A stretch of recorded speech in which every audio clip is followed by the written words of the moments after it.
Carlos Nelson with Cascade Sports. We're here at Central High School, my home of the Mighty Blue Eagles, and we got the linebacker coach here. Who we got here? I'm Coach Trey Ammons. Hey, Coach, tell our audience a little bit about yourself. How long you been playing football? I always tell everybody, go back to kindergarten, talk about your involvement in sports. Tell our audience a little bit about some of the coaches that help you learn the game and get involved in the game. And then we'll go into how long you've been coaching high school or what have you. Run it down. Okay. Well, I've been playing football since I was 10 years old. I'm from the Kansas City area. I went to Shawnee Mission South High School. What bitty teams did you play for? I didn't play Little League at all. I didn't play till middle school. My mom wouldn't let me play. Yep. All right. So I played for Center Middle. Then I moved and went to Shawnee Mission South High School. Played there all 4 years. What position? I was a receiver and DB and a kick returner. All right. I graduated 08. I made the MoCan. So, Ow. yeah, I made the MoCan as a receiver and a kick returner. Tell our audience what the MoCan is. The Missouri versus Kansas All-Star game. Ow, baby boy! Don't hurt him like that. You like, I played MoCan. Like, you know, that's major. Yeah, when you coming out of school, you like, yeah. You think you bad? I'm in this, baby. Run it down. Yeah, I mean, after that, I went to Hudson Community College. I had Coach Rhodes out there as my head coach. He was a great coach. What did you learn from Coach Rhodes? Toughness. Yeah, toughness. That was the first time like I was really challenged by my coaches. So I learned toughness real bad. That was a real good lesson for me. Eye opener? Yeah, it was, yeah. Went down, then I moved down to Texas. I walked on to UTSA, and then I tore my labrum down. So if you did anything in Texas, you a baller, because they live and breathe football. Yep. So I tore my labrum though, so my football career was kind of over. But before I did that, my DB coach out there, Coach Charles Smith, we called him Coach Black.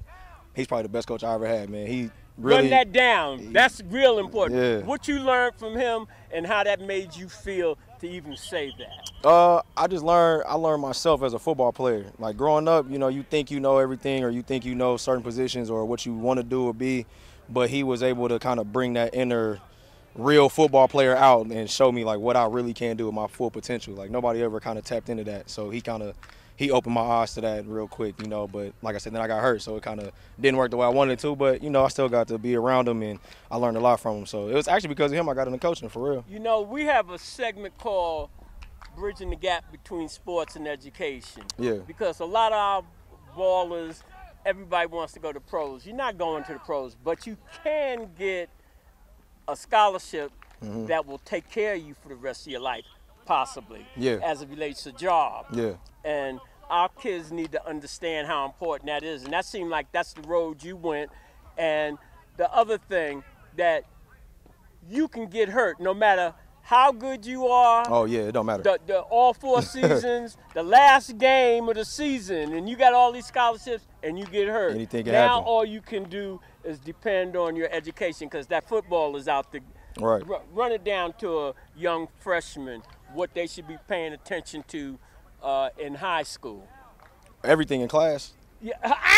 Coach! Yeah, I mean, in the long run, everybody want to play football, but if you don't got the grades, you can't go and play football. You can't really do nothing. So you got to do the classroom first. That's why it's called a student athlete. You got to be a student before you can be an athlete. That's what Cascade, our motto is Cascade Sports is home of the student athlete. Yeah, you got to be a student first and foremost. Hey, Coach, you had a pretty rough start off this season. Yeah. Do you think the team is coming together and gelling? I do. I think, you know, we can chalk a lot of that up to just inexperience.